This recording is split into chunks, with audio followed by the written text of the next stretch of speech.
हरे कृष्णा। तो आप सभी भक्तों का बहुत बहुत स्वागत है। आज चतुर्थ दिन है। श्री उपदेशामृत जो ग्रंथ है उसका हम अध्ययन कर रहे हैं। तो हम लोग स्टार्ट करते हैं एक छोटे से प्रेयर के साथ। ओम अज्ञानतिमिरन्धस्य ज्ञानञ्जनशलाकया चक्षुरुन्मीलितं येन तस्मै श्रीगुरुवे नमः। श्रीचैतन्यमनोभीष्टं स्थापितं येन भूतले स्वयं रूप कदा मह्यं ददाति स्वपदान्तिकम्। वन्देऽहं श्रीगुरु श्रीयुतपदकमलं श्रीगुरून् वैष्णवांश श्रीरूपं सागरजातं सहगण रघुनाथं मितं तं सजीवं साद्वैतं सावधूतं परिजनसहितं कृष्णचैतन्यदेवं श्रीराधा कृष्णपादान् सहगण ललिता श्रीविशाखामितांश। नमो विष्णुपादाय कृष्णपृष्ठाय भूतले श्रीमते भक्तिवेदांत स्वामिनिति नामिने। नमस्ते सरस्वती देवी गौरवाणी प्रचारिणे निर्विशेष शून्यवादी पाश्चात्य देश तारिणे।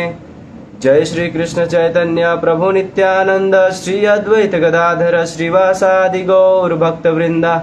हरे कृष्णा कृष्णा कृष्णा हरे हरे, हरे राम राम राम हरे हरे।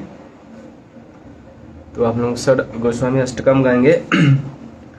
नाना शास्त्र विचार नैक निपुण सद्धर्म संस्थापक लोकानां हितकारिणो त्रिभुवने मन्यो शरण्यकरो राधा कृष्ण पदारविंद भजना नंदेन मत्तालिको वंदे रूप सनातनो रघुयुगो श्रीजीव गोपालको। षट गोस्वामी की जय। हरे कृष्णा। तो वंस अगेन आप लोग का बहुत बहुत स्वागत है श्री उपदेशामृत ग्रंथ की जो आज चतुर्थ डे है उसका क्लास में। तो हम लोग 10 मिनट के लिए हमने अभी तक क्या पढ़ा है, 2 श्लोकों तक, उसका हम लोग एक बार रिविजिंग कर लेते हैं, इसके बाद हम आगे बढ़ते हैं। तो पहला श्लोक में हमने देखा कि हमारा जो जीवन है, जो हमारा शरीर है, उसमें 6 प्रकार के वेग होते हैं। तो उसमें पहला है मन, वाणी, मन, क्रोध, जिह्वा, उदर, उपस्थ। तो अगर हमको भक्ति में प्रोग्रेस करना है तो ये जो 6 प्रकार के वेग हैं इसको हमको नियंत्रित करके इसको भगवान की सेवा में लगाना पड़ेगा। इसको हमको नियंत्रण करना है, लेकिन किसके माध्यम से? भक्ति के माध्यम से। हम इसको ज्ञान और कर्म के माध्यम से अगर कंट्रोल करने का कोशिश करेंगे तो आप गिर सकते हैं, आप भक्ति के पद से कभी भी फॉल डाउन हो सकते हैं। लेकिन अगर आप इसको भक्ति के साथ पकड़ेंगे, अगर इसको सेवा में लगाएंगे, वाणी को सेवा में लगाएंगे, मन को, क्रोध को, जीवा को, उदर को और उपस्थ को, ये 6 वेग को अगर आप भक्ति के माध्यम से अगर इसको कंट्रोल करते हैं तो ये आपका नियंत्रित हो जाएगा और आप गोस्वामीज बन जाएंगे। गोस्वामीज मतलब जिन्होंने इंद्रियों को कंट्रोल कर लिया। दूसरा श्लोक में हमने देखा कि 6 प्रकार के दोष क्या है, जो भक्ति के प्रतिकूल गुण क्या है, जो भक्ति को सपोर्ट नहीं करते हैं। अगर ये गुण हमारे जीवन में रहेंगे तो हम भक्ति में प्रोग्रेस करने में हमको मुश्किल होगा। तो पहला दोष था अत्याहार। अत्याहार मतलब too much collection and over eating. अगर आप अत्यधिक जमा करते हैं धन को और अगर आप ज़्यादा खाना खाना चाहते हैं या भोग करना चाहते हैं तो उससे आपका भक्ति डाउन हो सकता है, भक्ति में प्रगति स्लो हो सकता है। दूसरा है प्रयास, तीसरा है प्रजल्प, चौथा है नियमाग्रह। प्रयास मतलब आपको अगर अत्याहार करना है तो आप ज्यादा प्रयास करेंगे, अननेचुरल लिविंग स्टैंडर्ड रखने लगेंगे। आप का जो जीवन है आप सोचेंगे कि हम कैसे इसको मेंटेन करें, कितना ज्यादा से ज्यादा धन को अपने पास रख ले, कितना से ज्यादा जितनी अच्छी से अच्छी वस्तु है उसका भोग करें। तो अगर आप ज्यादा अच्छा खाएंगे और अच्छा अगर पहनने के अगर मूड में रहेंगे तो आपका ऐसा एक श्लोक आता है, भला ना खाइबे भला ना परिबे। जो लोग ज़्यादा अच्छा खाने का सोचेंगे, ज़्यादा अच्छा पहनने का सोचेंगे, उनको कृष्ण कभी नहीं मिल पाएंगे। इसीलिए हमको अत्याहार से बचना है। तीसरा है प्रजल्प। प्रजल्प मतलब जो मायावादी लोग के साथ या जो कर्मी लोग होते हैं जो कर्म के आधार पे भगवान को प्राप्त करने का या भगवान को समझना चाहते हैं, या ज्ञानी लोग होते हैं, तो इन लोगों के साथ हमको ज़्यादा समय अपना ना दे के बातचीत न करके हमको बचना चाहिए उनसे, कि हम इन लोगों के साथ जो अपना समय निकाल रहे हैं उससे अच्छा हम भक्ति में लगाएं। चौथा है नियम आग्रह। जो भी हम शास्त्रों का नियम फॉलो करते हैं उसके पीछे का हमको भाव समझना चाहिए, ना कि कोई स्ट्रिक्ट नियम है तो उस नियम के आधार पे हमको स्ट्रेट फॉरवर्ड रह के उसका पालन करना चाहिए। चौथा है जनसंग। जनसंग मतलब वैसे विषयी व्यक्ति लोग का संग करना जो कि इस भौतिक संसार में काम के भाव से आसक्त है, तो वैसे लोगों का हमको संग नहीं करना है। हमको संग करना है किसका? साधु लोगों का। साधु मतलब जो भक्त लोग हैं, जैसे कि नारद मुनि ने संग दिया अपना मृगारी को, तो मृगारी केवल नारद मुनि के संग से वो महात्मा बन गया। वह जो जानवरों को तड़पता हुआ देखने में उसको अच्छा लगता था, वो चींटी को भी मारने में डर रहा था। तो ये परिवर्तन होता है साधु संग से। तो हमको जनसंग नहीं करना चाहिए, हमको साधु संग करना चाहिए। और चौथा है लौल्यम, लालच या अभिलाषा। तो अभिलाषा, हाँ, जनरली हम लोग किस चीज़ का करते हैं लोग आज का टाइम भौतिक दुनिया में? कोई भोग का करता है, कोई मोक्ष का करता है, कोई सिद्धि का करता है, भुक्ति मुक्ति सिद्धि कामी। तो हमको ये सब अभिलाषा नहीं करना चाहिए, क्योंकि भुक्ति हम का अभिलाषा हमको इसलिए नहीं करना चाहिए क्योंकि भोक्ता हम नहीं है, हम भोग नहीं कर सकते। भोक्ता एक ही है, भगवान। भुक्ता राम यज्ञ तपसाम सर्वलोक महेश्वरम। और मुक्ति का भी हमको आकांक्षा नहीं करना चाहिए। जो भक्त लोग होते हैं, जो भक्ति कर रहे हैं, उनको मुक्ति का आकांक्षा इसलिए नहीं करना चाहिए क्योंकि जब आप भक्ति करेंगे तो मुक्ति आपको स्वतः मिल जाएगी, आपको उसका अलग से इच्छा करने का जरूरत नहीं है।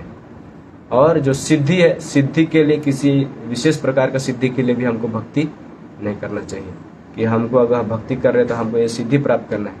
तो अगर ये सोच के आप भक्ति करेंगे तो आपका भक्ति के में प्रगति धीरे धीरे रुक जाएगा और एक ऐसा समय आएगा कि वो पूरा एक तरह से खत्म हो जाएगा।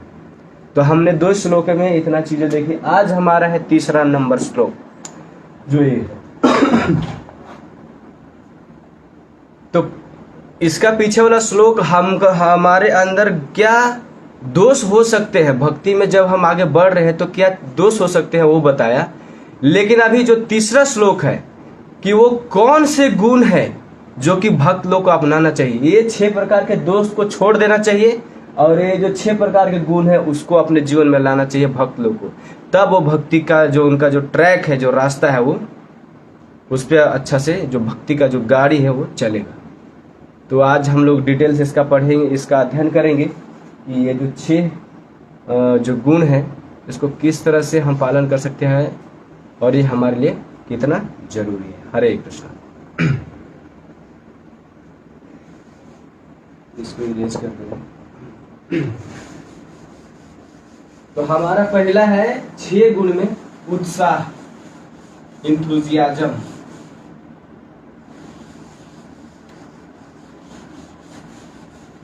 पहला देखते हैं हम उत्साह।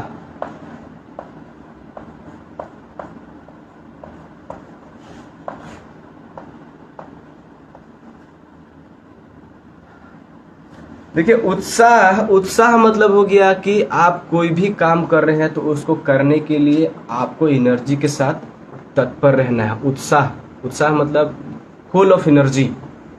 तो भक्ति में उत्साह क्या है? भक्ति के लिए उत्साह का क्या मतलब है?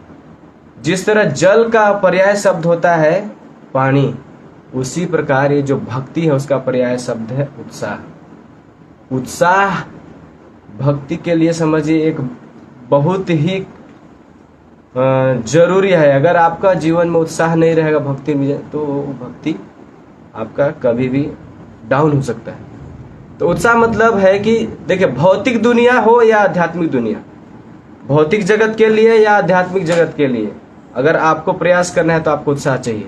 अगर आपको भौतिक काम भी करना है तो उसके लिए आपको उत्साह चाहिए। आध्यात्मिक कार्य करना है तो उसके लिए उत्साह तो आपको चाहिए ही चाहिए। जैसे कि आपको एक उदाहरण दे रहे, जैसे कि मान लीजिए कि कोई बोलता है, कोई एक लड़का रहता है, एक लड़की रहती है, वो दोनों एक दूसरे से प्रेम करते हैं। तो अगर किसी एक में उत्साह नहीं रहेगा तो क्या वो दोनों का प्रेम ज्यादा दिन तक चलेगा? नहीं चलेगा।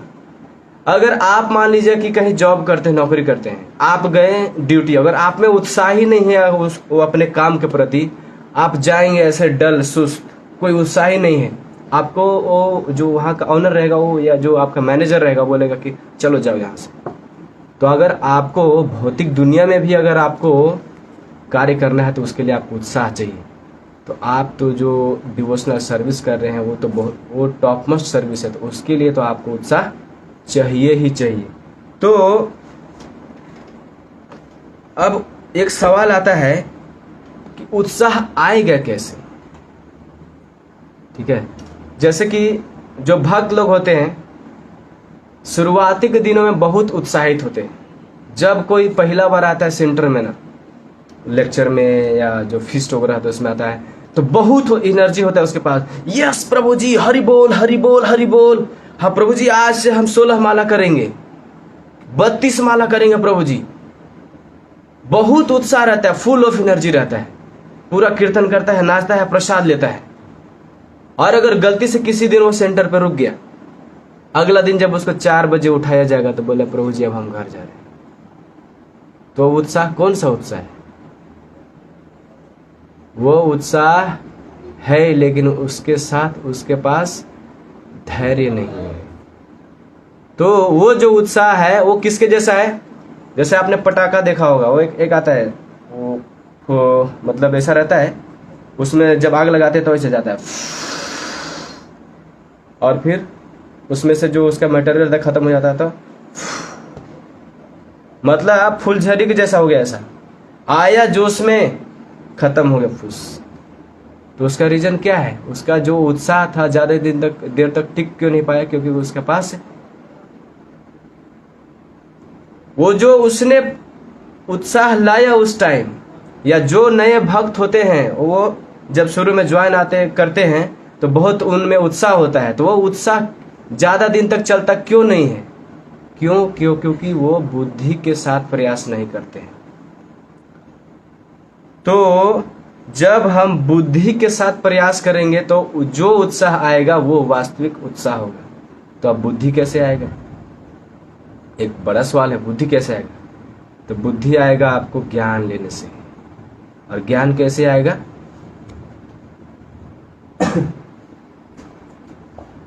बुद्धि ऐसे लिख सकते हैं,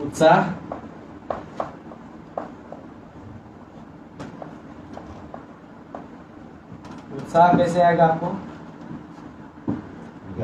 बुद्धि के साथ प्रयास करने से।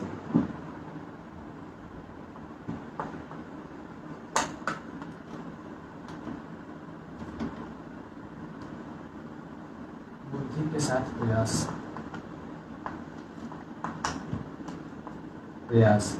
और बुद्धि कैसे आएगा? ज्ञान लेने से। और ज्ञान कैसे मिलेगा? Hearing and reading.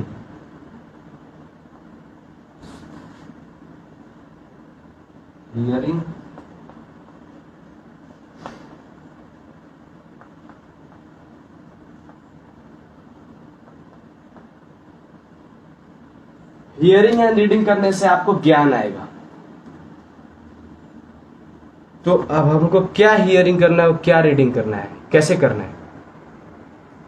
भगवान भगवत गीता में एक श्लोक बोलते हैं, तद विद्धि प्रणिपाते न प्रश्न न सेवया उपदिग्जन्ति ते ज्ञानम ज्ञानेन तत् दर्शना।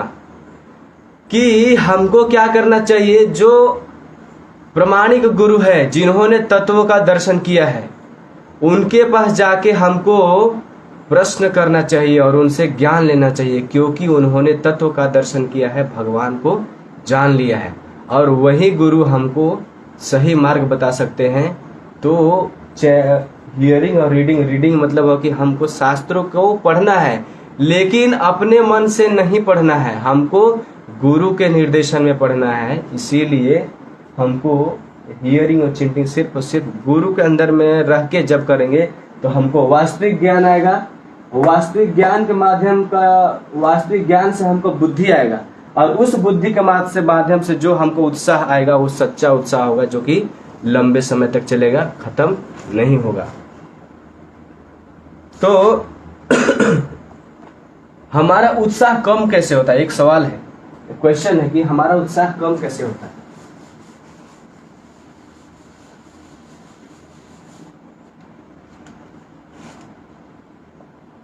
उत्साह कम कैसे होता है?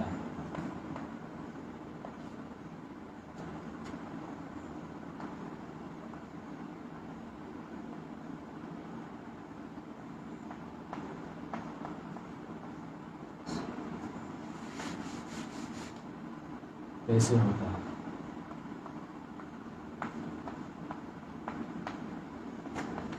जैसे कि जब हम शुरू शुरू में आते हैं, भक्ति में जुड़ते हैं, तो हमें बहुत उत्साह तो रहता है कि हमें 16 माला जप करना है, प्रतिदिन मंगल आरती में उठना है, भगवान को भोग लगाना है, खाना है। उत्साह होते जाता है।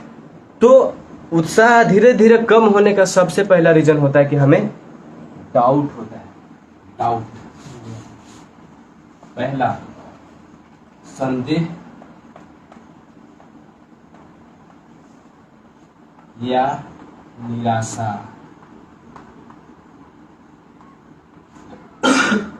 संदेह किस चीज पे होता है? जब नए नए में हम आते हैं कि मंदिर से जुड़ते हैं, तो हमको कभी कभी लगता है कि भगवान है क्या, वास्तव में है, या ये पत्थर का ही केवल मूर्ति है, इसको लोग पूजा कर रहे हैं। कहीं हम जो मंदिर जाके अपना समय वहां पे दे रहे हैं वो व्यर्थ तो नहीं जा रहा है, हमारा जीवन बर्बाद तो नहीं हो रहा है। ये जो 16 माला हमको जो जप करने के लिए जो प्रभु जी बोले हैं, ये काम कर रहा है कि नहीं कर रहा है? तो जब ये सारा जो क्वेश्चन है आपके दिमाग में आता है, तो उससे हमको डाउट होता है कि ये जो डिवोशनल सर्विस सही है कि नहीं है। और जब आपको डाउट होता है तो आपको निराशा हाथ लगता है, क्योंकि हमको ऐसा लगता है कि प्रभु हम आज ही मंदिर में आए और 16 माला जप किए, तो ये काम करना हो चाहिए, इससे हमारा काम क्रोध लोभ मोह खत्म होना चाहिए एक ही दिन में। जनरली भक्त लोग सुन लेते हैं ना कि आपको भगवान का एक नाम ही उद्धार कर देगा, आपका सारा जो कलमश है द्वेष है खत्म कर देगा।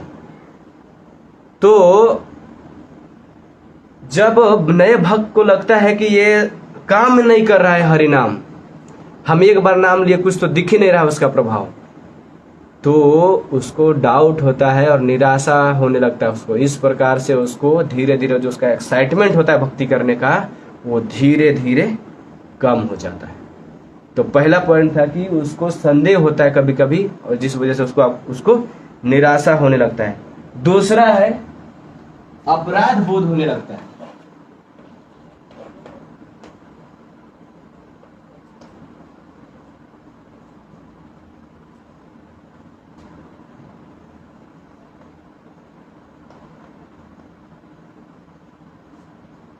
देखिए, अपराध का मतलब होता है अप मतलब वो दूर लेके जा रहा है, राध मतलब राधा रानी। जो राधा रानी मतलब भक्ति, क्योंकि राधा रानी की कृपा के बिना आप भक्ति प्रदान प्राप्त नहीं कर सकते।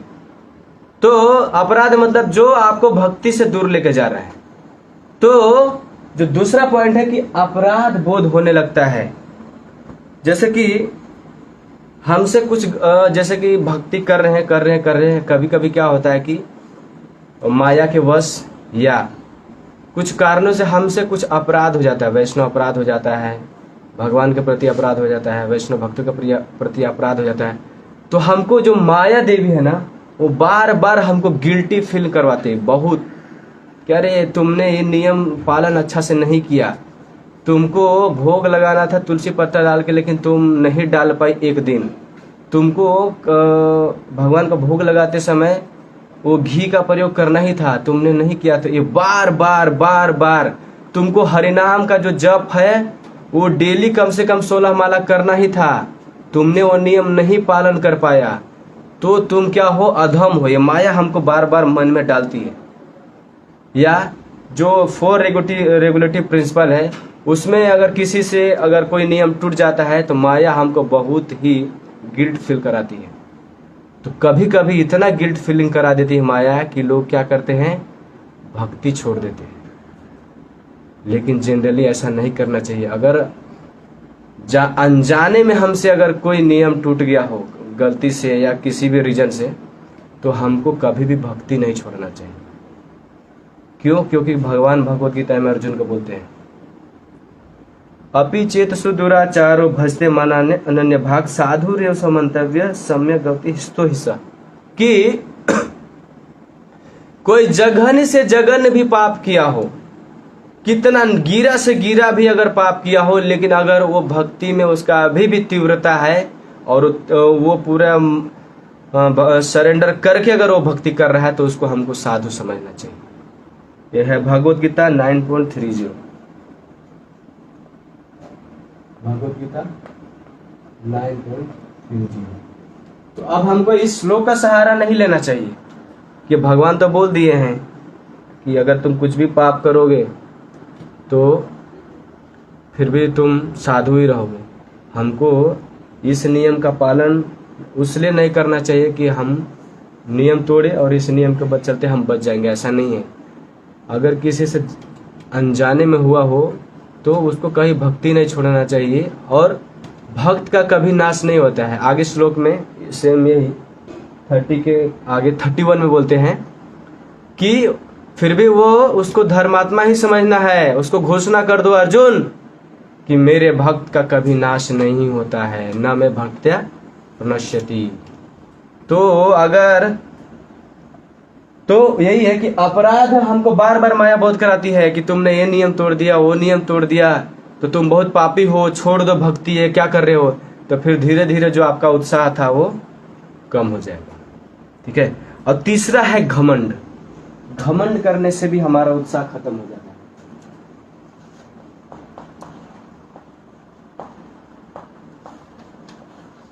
प्राइड।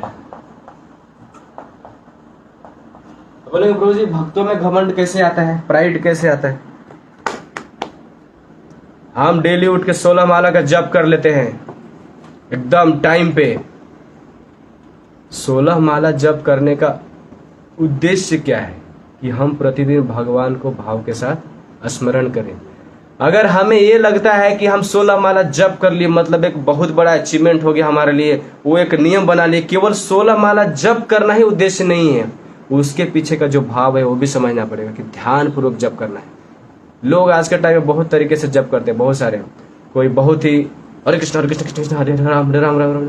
कोई बहुत ही प्रेम से करते हरे कृष्ण कृष्ण कृष्ण हरे हरे हरे राम राम राम हरे। तो अगर कोई जप अपना बहुत ही अच्छा से करके किसी को अगर ये प्रचार करते रहता है कि प्रभु जी हम तो 16 माला जप कर लेते हैं एकदम टाइम पे, ऐसा है 4:30 बजे उठते हैं, तो नियम को पालन करने का भी घमंड हो सकता है हमारे पास, भक्तों के पास। कोई बोलेगा कि प्रभु जी देखिए घमंड कैसे आता है। कोई मान लीजिए कि आप प्रचार कर रहे हैं, कोई दूसरा भक्त बोलता है प्रभु जी आप न बहुत अच्छा लेक्चर देते हैं प्रभु जी, मतलब आपसे अच्छा कोई नहीं देता है प्रभु जी, आपके जितना शुद्ध हरि नाम शुद्ध कीर्तन प्रभु जी वाह वाह वाह, इनके आपके जैसा तो कोई कर ही नहीं सकता। तो वहां पे क्या होता है, हमारा अहंकार आ सकता है, और जब आपका अहंकार आएगा तो आपका जो उत्साह है भक्ति में वो खत्म कर देगा। क्यों ऐसे खत्म होता है, जैसे कि आपको कोई बोल दिया प्रभु जी आप बहुत अच्छा गाते हैं, बहुत अच्छा, तो आप क्या करेंगे, वाह सच में हम इतना अच्छा गाते हैं, तो तब हमको कुछ ज्यादा सीखने का जरूरत ही नहीं है। कोई बोल देगा प्रभु जी आप तो बहुत अच्छा लेक्चर देते हैं, तो आपको लगेगा वाह सच में, मतलब इतना लोग तारीफ कर रहा है, इतना अच्छा। हम जब कथा कर ही रहे तो हमको आगे किसी का बात सुनने का जरूरत थोड़ी है, गुरु के पास जाने का जरूरत थोड़ी है। लेकिन जब आप ये सोचेंगे तो आपके अंदर घमंड आएगा, और वो घमंड आपका उत्साह को खत्म कर देगा। तो उत्साह हमको ये 3 चीजों से डाउन हो सकता है। पहला संदेह निराशा, जब हम भगवान के भक्ति पे हरिनाम पे या जो साधु लोग हैं या शास्त्र है इस पे जब डाउट करेंगे तो हमारा उत्साह कम होगा। अपराध बोध होगा, जब हमसे कोई अपराध होगा तो माया हमको बार बार अपराध के बारे में हमको बताएगी। अगर वो अपराध का बोध हमको होने लगेगा, गिल्टी होगा, तो उससे भी उत्साह कम होने लगा। इसीलिए हमको अपराध से बचना है। और तीसरा है घमंड, जब हम भक्ति का कार्य कर रहे हैं तो उससे जब हमको अगर कभी प्राइड आ गया तो उससे भी आपका भक्ति का जीवन धीरे धीरे कम हो जाएगा। तो देखिए माया हमको कभी नहीं छोड़ेगी जब तक आप इस बहिरंगा शक्ति के अधीन में हैं। तब तक आपको माया बार बार परीक्षा लेगी कि ये सच में कर रहा है या नाटक कर रहा है, सच में कर रहा है नाटक कर रहा है। टेस्ट लेगी, फेल होंगे तो आप वो बोलेगा कि ये तो हाँ बहिरंग शक्ति के अंदर में है। पास होंगे तो आपको आगे प्रमोट कर देगी, जाओ अंतरंगा शक्ति का अधीन में रहो। तो माया बार बार हमको ये सारा चीज बोध कराएगी और बोध करा के उत्साह कम करेगी, क्योंकि उसका काम वही है, परीक्षा लेना। अब जैसे कि अगर कोई टीचर है और स्टूडेंट है, अगर वो चाहे तो टीचर सबको पास कर सकता है, लेकिन वो जानबूझ के बहुत कम मार्क्स देता है कि वो बच्चा ये ना समझे कि हमने कम लिखा या कम पढ़ा तो हम पास हो गए। टीचर बेवकूफ़ है, सिस्टम बेवकूफ़ है। नहीं, सिस्टम बेवकूफ़ नहीं है। हमको माया बार बार इसे बोध करा रही है कि आपको भक्ति में आपको आगे तो बढ़ना है, लेकिन उसके लिए आप क्वालिफाई हो कि नहीं हो। तो माया हमको कभी नहीं छोड़ती है। जैसे कि एक उदाहरण है, एक उदाहरण है कि अब एक सवाल आता है कि अब हम उत्साह को कैसे बनाएंगे। जैसे कि अगर उत्साह कम हो रहा है तो हम उसको कैसे वापस लाएंगे।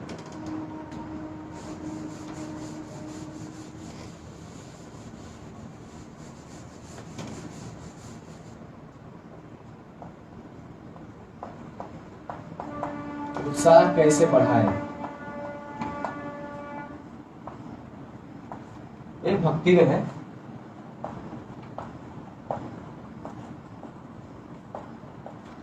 भक्ति में उत्साह कैसे बढ़ाएं। तो जैसे कि अगर मोबाइल होता है, एग्जाम्पल के रूप में देखते हैं कि मोबाइल होता है, वो जब डिस्चार्ज हो जाता है तो हम क्या करते हैं, उसको चार्ज करते हैं। कहाँ पे? जहां पे पावर हाउस है, जहां पे एनर्जी स्टोर है। तो उसी प्रकार अगर हमारे अंदर का जो चार्जिंग है, जो उत्साह है, जो फ्यूल है, एनर्जी है उत्साह का, अगर वो खत्म हो गया तो हमको क्या करना पड़ेगा, वैसे उत्साही व्यक्ति के पास जाना पड़ेगा जो कि फुल्ली रूप से चार्ज्ड है। मतलब अगर आपको उत्साह बनाना है तो आपको साधु संग करना पड़ेगा। उत्साह बनाने के लिए आपको साधु संग करना पड़ेगा।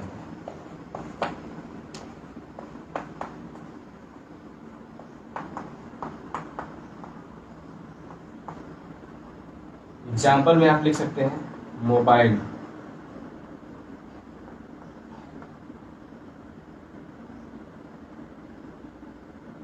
मोबाइल जैसे कि मोबाइल होता है, उसको चार्जर के पास ले जाते हैं ना, मोबाइल को ले जाते हैं पावर हाउस के पास।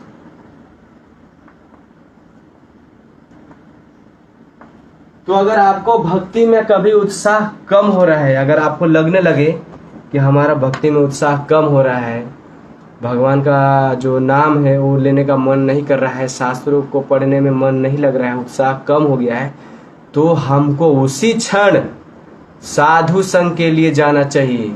वैसे उन्नत भक्त जो गुरु होते हैं या जो भी वैष्णव जो उन्नत है, जो कि भक्ति में डेवलप्ड है, एडवांस ड्यूटी है, उनके पास जाके हमको उनका संग करना चाहिए। संग करना मतलब उनसे जाके अपने विचार को उनके पास रखना चाहिए, तब वो अपना विचार हमको देंगे और उसके अनुसार हमको चलना चाहिए। जब आप उनके नजदीक जाएंगे, उनसे विचार विमर्श करेंगे, तो आपका एनर्जी फिर से वापस आ जाएगा। तो उत्साह रहता है तो कभी कभी हमको उत्साह के लेवल पे भी संशय, उत्साह के स्तर पर संशय समाप्त हो जाती है। जब उत्साह रहता है ना, उत्साह जैसे कि बोले ना कि उत्साह को कम करने वाले 3 चीज क्या क्या है, डाउट है, अपराध बोध कराना और घमंड है। तो अगर आपका उत्साह है तो आपका जो भी डाउट वगैरह भी है ना, वो भी खत्म हो जाएगा। ठीक है। तो संशय 3 प्रकार के होते हैं। डाउट्स, जो संशय है वो 3 प्रकार के होते हैं। तो अगर आपका उत्साह है तो आपका ये जो संशय है वो भी खत्म हो सकता है। तो पहला है कि अज्ञानता के वश। संशय 3 प्रकार के। संशय मतलब डाउट।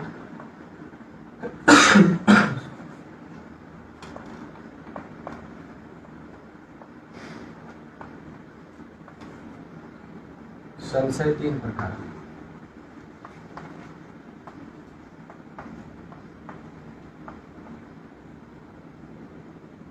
पहला फ्रॉम अज्ञान के माध्यम से।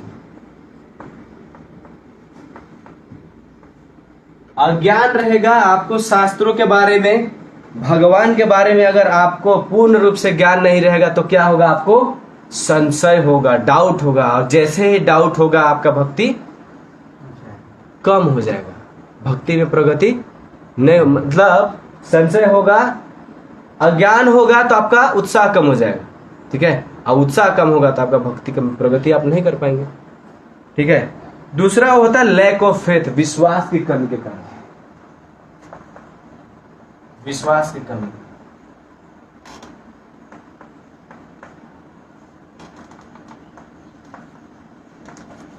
विश्वास की कमी से आपको डाउट हो सकता है। अगर आपको भगवान पे उतना श्रद्धा और विश्वास नहीं है, फर्म फेथ नहीं है, तो क्या होगा, आपको कोई अगर मायावादी आपको कुछ बोल दिया है, या कोई ज्ञानी या कर्मी कुछ आपसे सवाल कर दिया, अगर आपके पास उतना ज्ञान नहीं है और विश्वास नहीं है भगवान पे, तो आपको कभी ऐसा लगने लगा कि नहीं सच में है कि नहीं भगवान, ऐसा डाउट होगा। जैसे ही डाउट मन में आया, विश्वास खत्म, डाउट आया, उत्साह खत्म, भक्ति में प्रोग्रेस रुक जाएगा। और तीसरा है परिपक्वता की कमी, लैक ऑफ मैच्योरिटी, परिपक्वता की कमी, परिपक्वता की कमी। तो अगर आपका माइंड, आपका जो चेतना है उतना मैच्योर नहीं है, तब भी आपको संदेह हो सकता है भगवान पे। जैसे हमको बोला जाता है ना कि भगवान के नाम में, भगवान के प्रसाद में, भगवान में कोई अंतर नहीं। तो ये चीज तो हमने सुन लिया, लेकिन अगर हमारा उतना मैच्योरिटी है तो हम उसको समझ नहीं पाते। कोई बोलेगा कि ये जो 16 माला है वो अगर प्रतिदिन करेंगे तो हमको एक दिन भगवान का दर्शन हो जाएगा। तो कोई व्यक्ति एक दिन माला, 2 दिन माला करके बोलेगा कि नहीं ये तो काम ही नहीं कर रहा है, हमको भगवान दिख ही नहीं रहे। तो इसका मतलब ये है कि भक्ति एक दिन का प्रोसेस नहीं है। डिवोशनल सर्विस नॉट, जो भक्ति है वो एक दिन का नहीं है कि आप एक दिन नाम ले लिया और खत्म हो जाएगा या काम करेगा आपका, नहीं। भक्ति आपका प्रोसेस है, वो आपका लंबे समय तक करना पड़ेगा। जैसे कि टाइम टेकिंग है, जैसे हमारा जो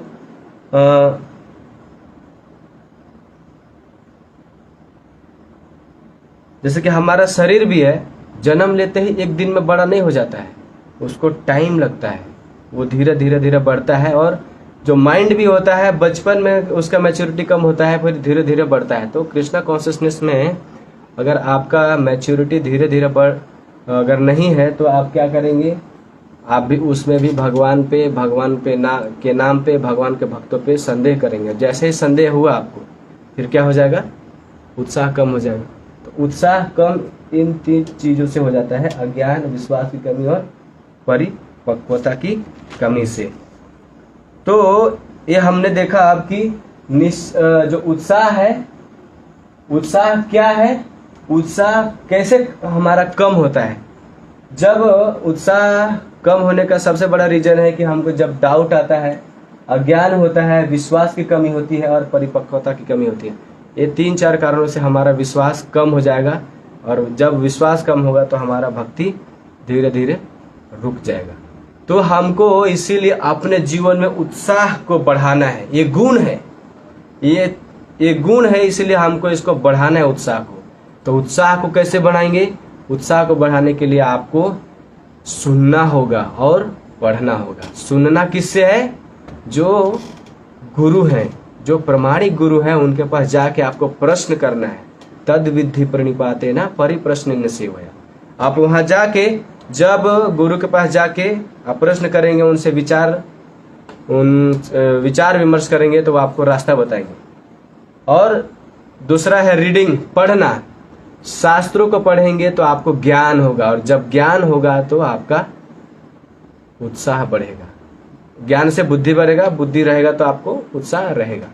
अगर आप ज्ञान नहीं लेंगे, हियरिंग नहीं करेंगे, तो आपको क्या होगा? आपको ज्ञान नहीं रहेगा तो आप सीधा है कि भगवान पे, भगवान के नाम पे या भक्ति पे डाउट करेंगे। डाउट करेंगे जैसे ही आपका जो उत्साह का लेवल है वो कम हो जाएगा। तो इस प्रकार से हम सभी भक्तों को उत्साह बढ़ाना है तो हमको क्या करना है? साधु संग करना है। चार्ज मोबाइल को चार्ज करने के लिए जैसे हम एनर्जी जो पावर हाउस उसके पास जाते हैं, उसी प्रकार जो भी व्यक्ति भगवान में के भक्ति में बहुत ही उत्साहित है उनके पास जाके हमको उनका संग करना चाहिए, उनसे विचार विमर्श करना चाहिए।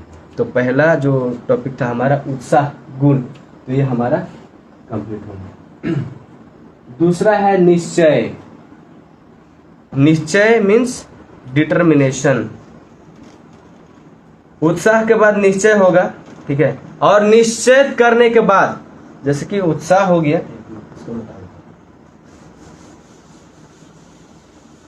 तो जैसे कि हम भक्ति में जब नए नए में जुड़ते हैं तो हमको उत्साह आ जाता है।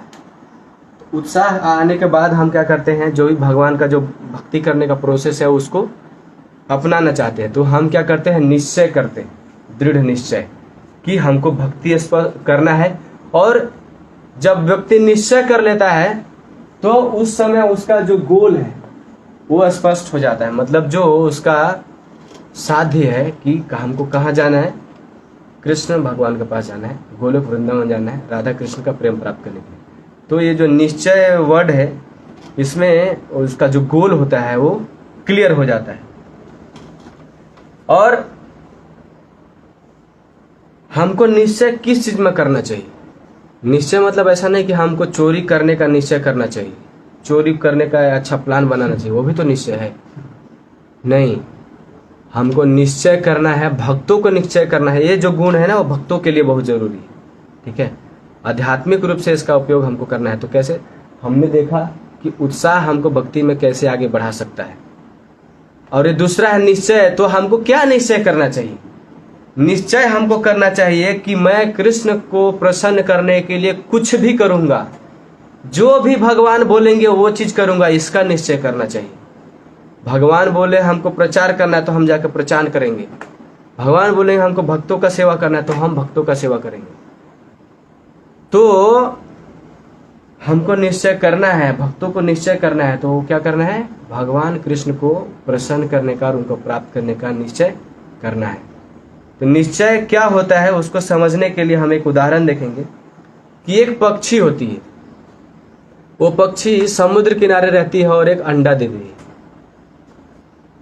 तो जो अंडा होता है वो समुद्र के किनारे पे वो देती है, तो वो समुद्र का लहर आता है और उस अंडा को लेके चला जाता है।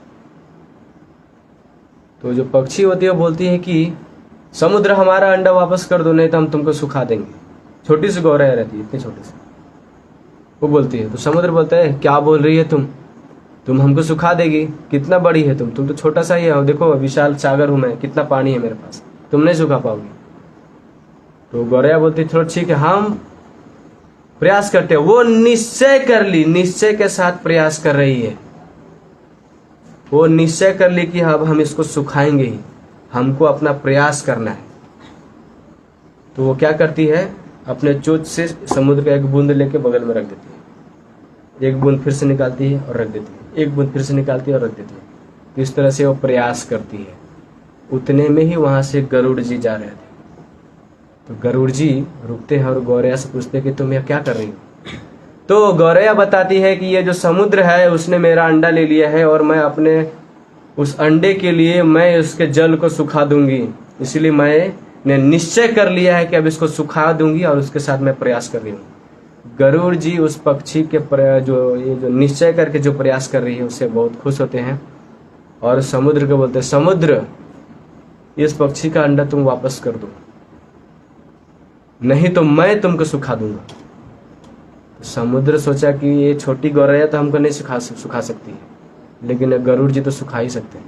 इसलिए वो समुद्र क्या करता है? उस गौरैया का अंडा वापस कर देता है। तो जब आप निश्चय के साथ प्रयास करेंगे, धैर्य के साथ जब आप प्रयास करेंगे भक्ति के जीवन में, तो आपको भगवान भी मदद करते हैं। लेकिन अगर आप निश्चय करके नहीं करेंगे तो क्या होगा? वही भक्ति के जैसे बैलून, देखे ना आप, ऐसा बैलून रहता है, बैलून रहता है और छोटा सा पिन लगने पे फुस हो जाता है। उसी प्रकार हम कर रहे हैं भक्ति, कर रहे हैं, लेकिन अगर हमने निश्चय के साथ नहीं किया है, धैर्य के साथ नहीं किया, तो क्या होगा? कोई एक छोटा सा वेग आएगा जो हमको पूरा भक्ति से साफ कर देगा। तो हमको कृष्ण का भक्ति निश्चय करके करना है। निश्चय क्या करना है? कि मेरा फाइनल गोल है हमको कृष्ण को प्रसन्न करना है किसी भी तरह। तो ये हो गया निश्चय। और एक और उदाहरण आता है निश्चय का भागवतम में, कि कैसे प्रहलाद महाराज जो हैं वो भगवान को प्रसन्न करते हैं। तो जो प्रहलाद महाराज है, जब 5 वर्ष की आयु में रहते हैं, तो उनकी जो माँ होती है सुनीति, और उनकी एक और माँ होती है जो सौतेली होती है, उनका नाम होता है सुरुचि। हाँ, ध्रुव महाराज। तो ध्रुव महाराज की 2 माएँ होती है, सौतेली एक होती है, उनका नाम रहता है सुरुचि, और उनकी माँ का नाम होता है सुनीति। तो एक बार क्या होता है कि सुरुचि के भी एक पुत्र होता है, और सुनीति, दोनों के पुत्र होते हैं। मतलब जो ध्रुव महाराज हैं और एक उनके भाई चचे, मतलब दूसरी माँ के बेटे हैं। तो दोनों पिता की गोद में बैठते हैं।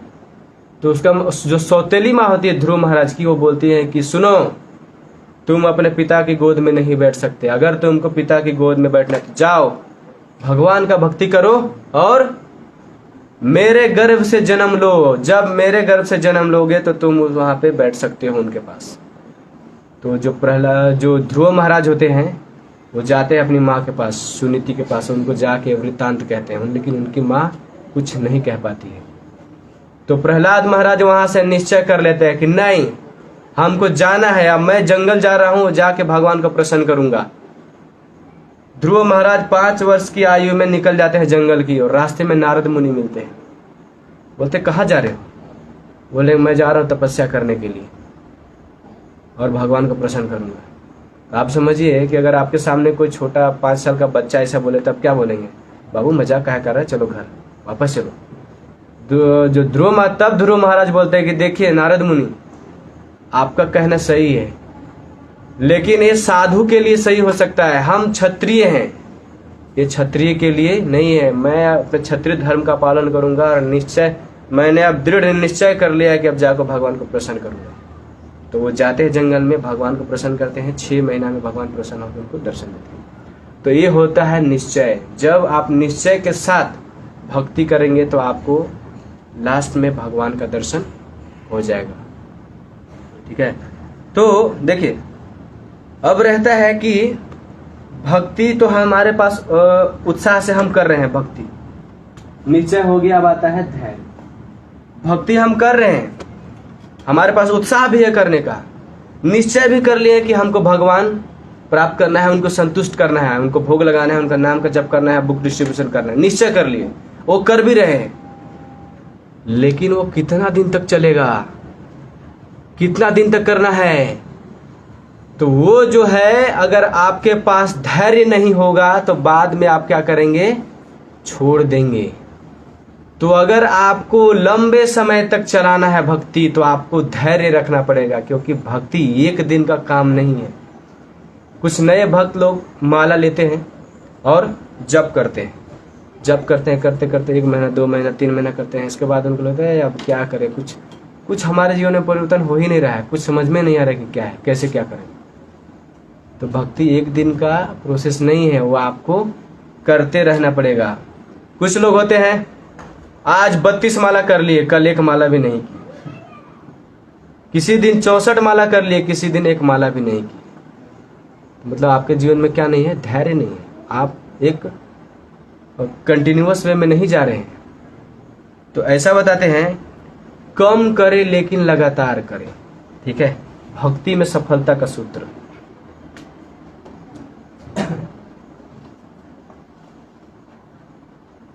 भक्ति में अगर सफल होना है आपको तो कहां से शुरू करना है? कम करें लेकिन लगातार करें।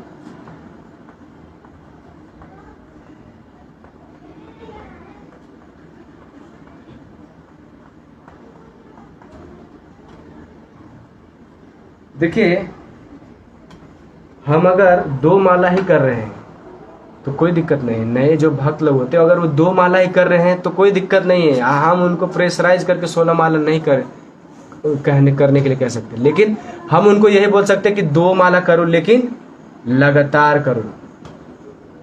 लेकिन कुछ लोग होते हैं, उत्साह तो होता है, निश्चय भी कर लेते हैं, लेकिन धैर्य नहीं होता। इस वजह से क्या होता है, एक दिन 16 माला, एक दिन 1 माला भी नहीं, किसी दिन 8 माला तो किसी दिन 1 माला भी नहीं। तो ये क्या है, ये डिसकंटिन्यू हो गया। ऐसा बोला जाता है कि अगर आप जिस दिन भी भगवान का नाम लेना छोड़ देते हैं, जैसे कोई डेली माला जप कर रहे हैं तो भगवान उसको पकड़े हुए हैं। अगर आप माला छोड़ देंगे तो भगवान आपका भी कहाँ पकड़ेंगे, जब भगवान को ही छोड़ दे रहे हैं तो हमको भक्ति के जीवन में लगातार चलना है। कितना स्पीड से चल रहे हैं उसका कोई मतलब नहीं है। हाँ, हमको स्पीड में प्रोग्रेस करना है क्योंकि हमारे पास समय नहीं है। कब मृत्यु हमारे पीछे से हमको खींच के लेके जाएगा उसका पता नहीं है। हमको भक्ति करने में तीव्रता रखना चाहिए, लेकिन जो शुरुआत में हमारा जो भक्ति में उत्साह होता है उसको धैर्य के साथ करना पड़ता है। और जो लोग भक्ति करते रहते हैं उनको हमेशा धैर्य रखना चाहिए। जब हम धैर्य खो देते हैं तो हमको लगता है कि जो भक्ति का प्रोसेस है काम नहीं करता है, तो भक्ति करने में उत्साह भी कम हो जाता है और जो निश्चय है वो तो खत्म हो जाता है। ठीक है, तो अगर हमको धैर्य रखना है, ठीक है, और भगवान का भक्ति में सफल होना है तो हमको लगातार करना पड़ेगा। अब जैसे कि धैर्य रखने का एक उदाहरण दे रहे हैं, ठीक है। धैर्य रखने में एक पॉइंट है कि समय लगता है, ठीक है। जैसे कि आप भक्ति कर रहे हैं तो एक दिन का ये प्रोसेस नहीं है ना, आपको तो पहले ही बताया। अब जैसे कि एक एग्जाम्पल देंगे कि अगर किसी का शादी होता है तो पहले रात के बाद ही वो बच्चा उत्पन्न नहीं कर सकता है, उसमें समय लगता है। 1 महीना, 2 महीना, 3 महीना, जो कम से कम 9 महीना चाहिए, उसके बाद बच्चा आता है। वेट करना पड़ता है। जो पहले महीने से उसको धैर्य रखना पड़ेगा। उसको ऐसा लगे कि नहीं एक ही दिन में बच्चा उत्पन्न कर देंगे तो पॉसिबल है ही नहीं। तो और एक दिन में कुछ नहीं होगा, समय लगेगा। जैसे कि कोई किसी को लगता है कि 100 मीटर का रेस है, ऐसा नहीं है कि 100 मीटर एक ही बार में दौड़ गए भक्ति पूर्ण हो गया, ऐसा नहीं। तो हमको अगर भक्ति में उत्साह को बनाए रखना, क्योंकि ये जो उत्साह है ना, उत्साह से ये सारा जो आपका जो 5 गुण है ये कनेक्टेड है। अगर ये सब में से अगर कोई गड़बड़ होगा तो आपका उत्साह कम हो जाएगा। धैर्य नहीं रहेगा तो आपका उत्साह खत्म हो जाएगा। इसलिए हमको धैर्य रखना है भक्ति में, उसको कंटिन्यू करना है। और कंटिन्यू करने के लिए हमको हमेशा साधु संग का जरूरत पड़ेगा। और इसके बाद का अगला जो है वो है तत्त कर्म। मतलब जो शास्त्रों का नियम है या जो विधि विधान है उसको पालन करना। तत्त कर्म प्रवर्तनात्, जो नियामक सिद्धांत है, जो रूल एंड रेगुलेशन है, उसको पालन करना। ठीक है ना, मतलब यम नियम जो है उसका जो नियम है उसका पालन करना और ये यम का छोड़ देना।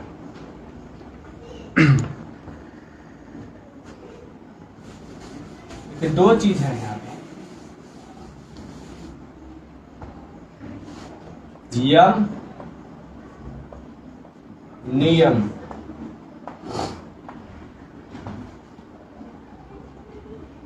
यम मतलब जिसको आप करेंगे तो आपको यमराज दर्शन देंगे, ठीक है। और नियम मतलब उसका आप जब पालन करेंगे तो आप भगवान को प्रसन्न करेंगे और आप भगवान का भक्ति करके भगवान के धाम जा सकते हैं, ये नियम का पालन करके। यम क्या है? तो यम है 4 रेगुलेटिव प्रिंसिपल, जिसको अगर कोई तोड़ता है, ठीक है ना, अगर उसका पालन नहीं करता है तो उसको यमराज का दर्शन हो जाएगा। जैसे कि पहला है मांसाहार करना।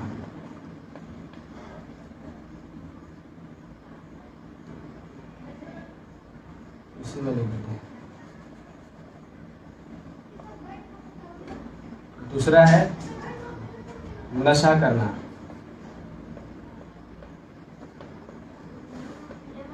तीसरा है जुआ खेलना।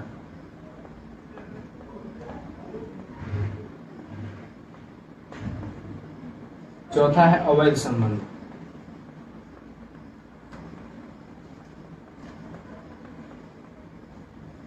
तो ये जो चार चीज है यम में, अगर इसको कोई करता है तो उसको सीधा यमराज यम लोग ले जाएंगे और उसको नरक में यातना देंगे। तो हमको ये चार चीजें नहीं करना है, यम का पालन नहीं करना है, यम को छोड़ देना है। और हमको क्या पालन करना है? नियम। नियम नियम को ही बोलते हैं तत्त कर्म प्रवर्तनात्, मतलब जो शास्त्रों में नियम दिया गया है भक्ति के लिए, उसको हमको पालन करना है। तो हमको क्या नियम पालन करना है? भक्ति के लिए क्या पालन करना है? तो ABCD, ठीक है, ABCD। A means association,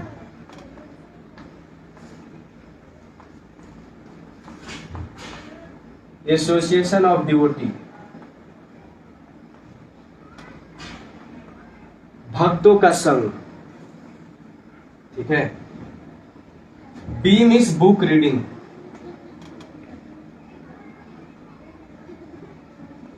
book reading मतलब जो शास्त्र है उसका अध्ययन करना है। तीसरा है चैंटिंग, C फॉर चैंटिंग, जो हरिनाम है, जो भगवान का नाम है उसका जप करना। D for diet. अगर ये आप चारों नियम को पालन करेंगे तो आपका भक्ति में प्रगति होगा। तो ये जो तत्त कर्म प्रवर्तनात्, मतलब कि जो भगवान ने जो नियामक सिद्धांत बनाए हैं भक्ति के अनुकूल, जो शास्त्रों के माध्यम से हमको मिला है, उसको पालन करना है, ठीक है। तो नियम पालन नहीं करेंगे तो क्या होगा? अगर ये नियम पालन नहीं करेंगे ये चार, तो क्या होगा? नियम पालन नहीं करने से उत्साह कम हो जाएगा। एग्जाम्पल के रूप में, अगर कोई अवैध संबंध बनाता है, इलीगल रिलेशनशिप बनाता है, तो उसका उत्साह कम हो जाएगा। अगर कोई मांस खाता है, ठीक है, तो उसका उत्साह कम हो जाएगा। अगर कोई जुआ खेलता है तो उसका उत्साह कम हो जाएगा, ठीक है। तो अगर नियम पालन नहीं करेगा तो उसका जो भक्ति करने का उत्साह है वो खत्म हो जाएगा। इसीलिए ना, अब कोई बोलता है कि प्रभु जी हम क्या करेंगे, हम जब भी करेंगे और मांस भी खाएंगे, दिक्कत क्या है? हम आपको जोश से आए हुए हैं ना, कर रहे हैं ना। अगर आप नहीं करेंगे तो वो एक दिन का उत्साह आपका खत्म हो जाएगा। इसीलिए ये जो आपको प्रिकॉशन है वो तो लेना ही पड़ेगा। अगर आप प्रिकॉशन नहीं लेंगे तो क्या होगा? दवा काम नहीं करेगा, ठीक है। तो इसलिए जब दवा को हमको काम कराना है, जो हरिनाम को अगर अपने जीवन में जल्दी जल्दी अगर लेना है और उसको लेके चेतोदार्पण मार्जनम करना है, अगर अपना चित्त को मानना है, साफ करना है, तो हमको क्या करना पड़ेगा? यम को छोड़ना होगा और नियम को पालन करना होगा। ये हो गया तत्त कर्म प्रवर्तनात्। और इसके आगे का है संग त्यागात्। संग त्यागात्,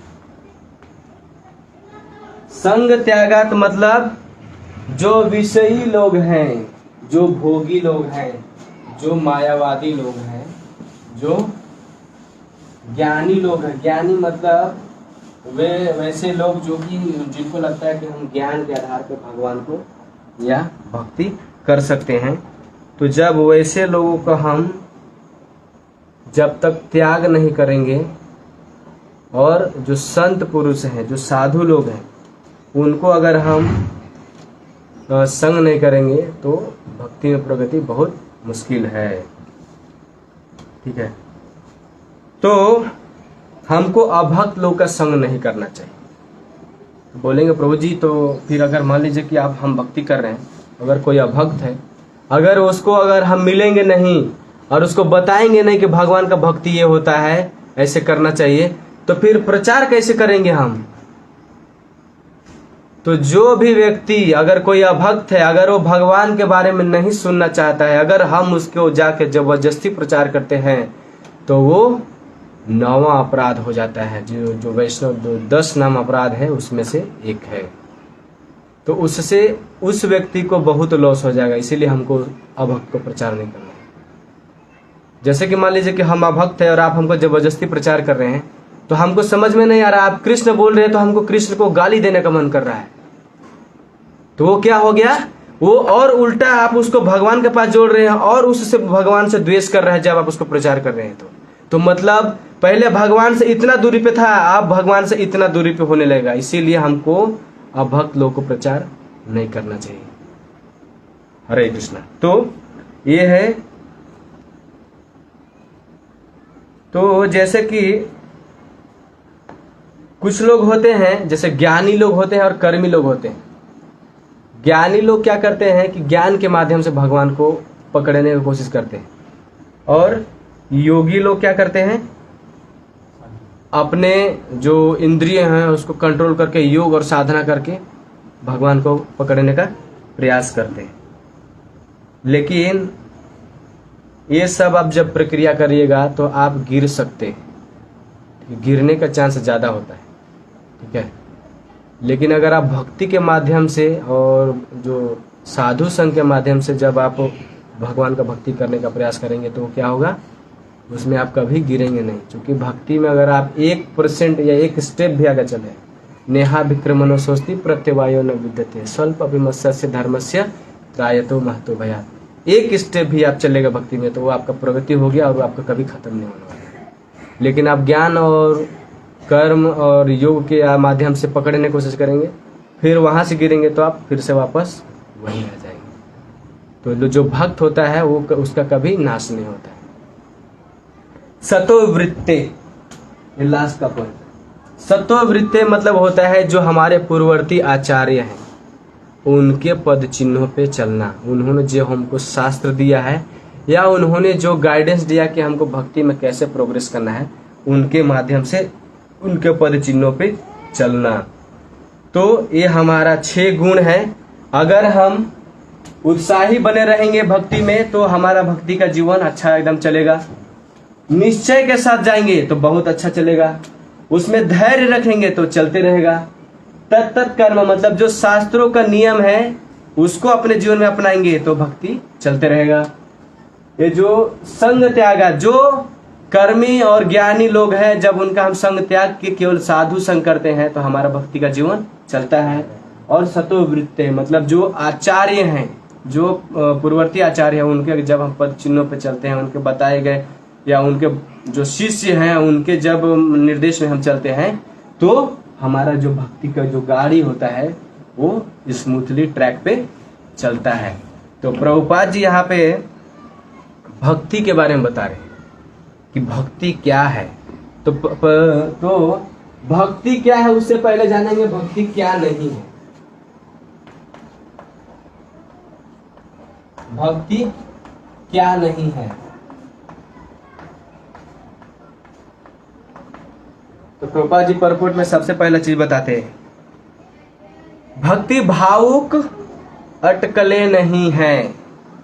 मतलब कि ऐसा सोच लेना कि जो भक्ति है वो मानसिक तरह से किया जा सकता है या मानसिक कुछ ऐसा उद्देश्य है या केवल मन के द्वारा सोच लिए वही भक्ति है। मेंटल स्पेकुलेशन मतलब मानसिक चिंतन नहीं है। भक्ति मानसिक चिंतन नहीं है। क्योंकि भक्ति क्या है, प्रभुपाद बोलते हैं डिवोशन मीन्स डिवोशनल सर्विस। वो सर्विस है, उसमें आपको सेवा करना होता है। ये नहीं कि हम बोलते हैं हाँ हम तो मन में ही भक्ति कर रहे हैं। आज के समय में ऐसे लोग बोलते हैं। जैसे कि आप किसी से पूछेंगे, किसी से मिलेंगे तो कुछ लोग क्या करते हैं, अपना मन से उसको भक्ति समझ लेते हैं। जैसे कि मान लीजिए कि भगवान को भोग लगाना है तो कैसे लगाना है, सारा प्रसाद बन गया, उसको एक प्लेट में रख के उसके ऊपर तुलसी पत्ता रख के सब भगवान को घंटी लगा के सब ग्रहण करना। कुछ लोग क्या करते हैं, प्लेट में जहाँ पे बैठे खाने के लिए उसको और कोई लोग खाना खा लिया ऑलरेडी, और क्या करते हैं थोड़ा सा उसको नीचे गिरा देंगे और ऐसे बोलेंगे। अरे वो वैसा नहीं कि वो आपके अनुसार होगा, शास्त्र में वैसा विधि थोड़ी है भगवान को भोगना। तो वो बोलते नहीं हम तो ऐसा ही कर लेते हैं, आप वैसा करते हैं, वो आपका मानसिक है, लेकिन वैसा नहीं है। जब तक आप शास्त्रों के आधार पर नहीं करेंगे वो भक्ति नहीं है। तो शास्त्रों के अनुसार और साधु के अनुसार, मतलब जो है 3 चीज होता है, गुरु साधु शास्त्र, उसके अनुसार अगर आप भक्ति नहीं करेंगे, तो अगर आप अपना मन से कुछ भी चीज सोच के कि हम ये चीज करेंगे, हम वो चीज करेंगे, यही भक्ति का है, तो वो चीज गलत है। तो आपका मन का या मानसिक स्थिरता नहीं है कि आप मन से सोचते। जैसे कि एग्जाम्पल के रूप में देखिए, कोई लड़का होता है, वो किसी लड़की से बहुत प्रेम करता है, तो क्या वो मन में ही सोच लेगा हम तो इससे बहुत प्यार करते हैं? अगर मन में सोच लेगा तो थोड़ी उसको दिखेगा लड़की को, तो लड़की छोड़ के चली जाएगी। तो भगवान इसीलिए तो बोलते कि तो आपको सेवा करना है, जब तक आप सेवा नहीं करोगे तब तक आपका एक तरह से, तो कि देखिए सेवा करने से सबसे बड़ा चीज है कि जब तक आप सेवा नहीं करेंगे आपका शुद्धिकरण नहीं होगा। शुद्धिकरण के लिए हम सेवा करते हैं। अगर हमारा शुद्धिकरण करना है तो सबसे पहले भगवान का सेवा करना पड़ेगा। मानसिक चिंतन करके हम भगवान का भक्ति नहीं कर सकते, ठीक है। तो और इसमें काल्पनिक परमानंद नहीं है। कोई लोग बोलते हैं कि नहीं नहीं ये तो मतलब एक कल्पना है और यही कल्पना में हमको जीना है और यही आनंद है, तो ऐसा नहीं है। तो अब हम देखेंगे कि भक्ति क्या है। भक्ति क्या नहीं है? काल्पनिक मेंटल स्पेकुलेशन नहीं है, मानसिक चिंतन नहीं है भक्ति। भक्ति क्या है? अन्य अभिलाषिता शून्यम ज्ञान कर्म अनावृतम अनुकूलेन कृष्णानुशीलनम भक्ति उत्तमा भक्ति रसामृत सिंधु NOD 1.1.1। उसमें श्लोक लिखा जाता है कि भक्ति क्या है? जो भगवान के अनुकूल है और इस भक्ति को किसी बाह्य प्रयोजन से मुक्त होना चाहिए, सकाम कर्म निर्विशेष ज्ञान तथा अन्य समस्त स्वार्थमय इच्छाओं से रहित होना चाहिए। मतलब कि अगर आप भक्ति से भगवान का भक्ति कर रहे हैं तो आपको कोई अभिलाषा नहीं होना चाहिए सिवाय कृष्ण को प्रसन्न करने के अलावा, कोई भी बाह्य कारण नहीं होना चाहिए। मतलब भक्ति मतलब प्रेममयी सेवा। भगवान का जब आप प्रेम से सेवा करते हैं तो वो भक्ति होता है।